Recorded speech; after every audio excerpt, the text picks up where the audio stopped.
ako sa mga teammates namin ngayon kasi ang bilis mag-adjust and parang pare-pareho lang kami talaga ng role.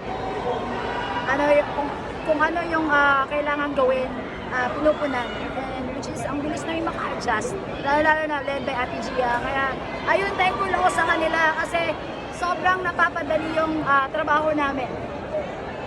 Ano masasabi mo doon sa dalawang pumasok na yan sa starting six, si Cherry tsaka si Vanny? Nag-step up din talaga sila kahit hindi sila nakalaro ng first game. Kahit sino naman ipasok, alam naman namin na magkukontribute talaga.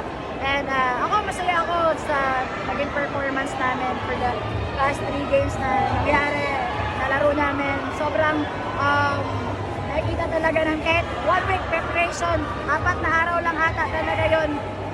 Pero ito kami, nilalaro namin yung volleyball na dala-dala namin yung bansa natin. Siguro yun din talaga yung inspirasyon namin kasi iba na to eh.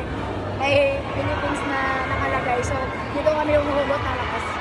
Going into the tournament, medyo wala masyadong expectations kasi nga short preparation. Pero siguro ano lang yung mindset ng team.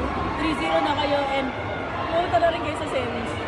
Lagi lang nire-remind sa akin lagi lang nire-remind sa amin ni Ate Gia na maglaro lang kami ng yung pinaka-komportable namin and kailangan lang namin gumisip ng maayos and the offense will follow. So, ayun lang, siguro maganda lang din yung paglilid niya kasi lahat kami nakikinig lang and sumusunod, which is lumalabas naman.